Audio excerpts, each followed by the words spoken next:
Bonjour à tous et bienvenue sur boursicoté.com pour cette nouvelle analyse technique Forex et matières premières avec une paire de devises euro-dollar qui continue à évoluer donc d'une manière baissière depuis ici le retournement de tendance qui avait justement provoqué une entrée dans cette dynamique avec quelque chose de très propre ici en termes de technique.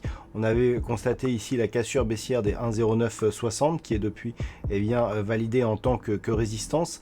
Alors la semaine dernière, je vous disais ici qu'une cassure de la zone des 1,0820 en cas de confirmation en tant que résistance de cette zone de support, validerait une poursuite du mouvement baissier. Alors c'est ce que l'on a eu, on a bien ici cassé ici cette zone et puis on a tenté ici un retour, donc c'est entre la zone ici des 1,0820 et le retracement de Fibonacci à 23,6% des 1,0836 qui a agi en tant que résistance. Donc clairement on est sur un signal ici de poursuite de ce mouvement. Tant que les cours ici évoluent sous la moyenne mobile 20 exponentielle, on vise un retour ici sur des niveaux qui sont compris entre le point bas significatif ici que nous avions touché lors la fin du mois de mars, et donc cette zone de point bas, donc 1,0650, 1,0635. Donc prochain objectif tant que la zone des 1,0820 n'est pas refranchie à la hausse. Et puis sur le câble, donc la paire livre sterling contre dollar américain, nous avons donc une poursuite du mouvement de consolidation. Alors pendant quelques temps, suite à cette phase de hausse ici, on avait consolidé entre le point haut significatif ici et la zone de support ici des 1,23. On a cassé cette zone, on l'a légèrement enfoncé ici pour venir toucher, même venir quasiment tester les 1,22. Et on voit ici que cette remontée nous permet de constater qu'on est en train de rentrer dans un flux baissier. On a eu donc cette impulsion baissière ici sur cette bougie, donc ça c'était en fin de semaine dernière. On voit que l'on a longé ici la bande de Bollinger inférieure, et ce que l'on voit aussi si on agrandit un petit peu le graphe, c'est que les cours ici rebondissent et reviennent chercher la moyenne mobile 20 exponentielle ici en rouge. Et ça c'est assez important car nous sommes ici dans une configuration où précédemment les cours évoluaient au-dessus de cette moyenne mobile. La semaine dernière on avait constaté la cassure et là on voit que la moyenne mobile elle agit désormais comme résistance. Donc si on a cette résistance plus la zone des 1,23 qui s'interpose désormais comme zone de résistance, on pourrait ici connaître une phase d'accélération qui pourrait ramener la paire de devises livre sterling contre dollar américain vers cette zone ici majeure de support des 1,20.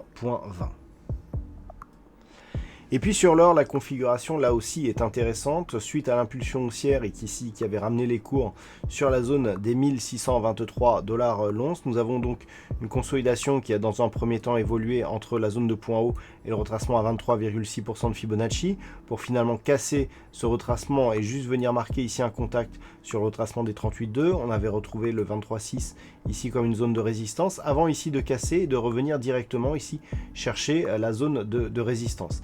Et puis on a confirmé la cassure haussière de celle-ci avec un nouveau point haut significatif puisqu'on est venu ici casser cette zone de point haut, et donc on a vraiment quelque chose de très technique. On a vu ici que les retracements de Fibonacci nous donnaient des bons points ici de support résistance. Et bien dans ce cas là nous avons une configuration qui est telle que nous pouvons justement tracer les retracements de Fibonacci donc sur l'amplitude totale de la phase de consolidation pour tester, pour trouver l'objectif ici qui est lié à cette cassure.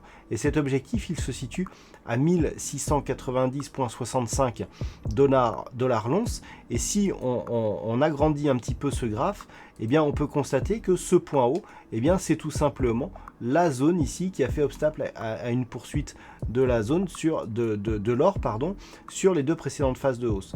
Donc clairement, on est ici sur une configuration de retour sur ce niveau. Attention, si on casse ici donc cette zone entre 1690 et 1705 $ l'once, nous aurons un signal relativement puissant de poursuite de dynamique haussière tant sur le court terme que sur le moyen long terme. Et puis on termine avec le WTI qui avait terminé en forte hausse la semaine dernière par anticipation d'une réunion de l'OPEP qui devait avoir lieu aujourd'hui. Alors cette réunion ayant été reportée à jeudi, cela a occasionné une petite baisse ici sur l'évolution du marché du pétrole, mais on voit quand même que le marché est resté relativement solide. On est revenu ici au contact de la zone des 28 $ le baril. Zone qui avait déjà été ici testée comme résistance depuis qu'elle avait été cassée alors qu'elle était auparavant support. Donc on voit ici que nous sommes toujours sur cette phase. Donc pour l'instant, on a quand même un nouveau point bas significatif ici par rapport aux impulsions initiales. Donc on reste dans une neutralisation, mais qui pourrait redevenir baissière si les cours repartaient ici de manière assez dynamique à la baisse. D'un point de vue un peu plus court terme, alors la configuration est beaucoup plus positive puisque nous avons eu ici de fortes amplitudes. On est largement au-dessus ici de la moyenne mobile 20 exponentielle.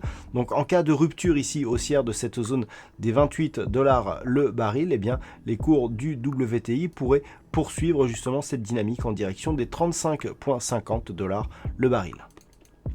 Voilà donc ce que l'on peut dire sur cette analyse technique Forex et matières premières. Passez une bonne soirée, restez bien chez vous, prenez soin de vous et on se retrouve dès demain pour d'autres analyses techniques, toujours sur le site boursicoté.com.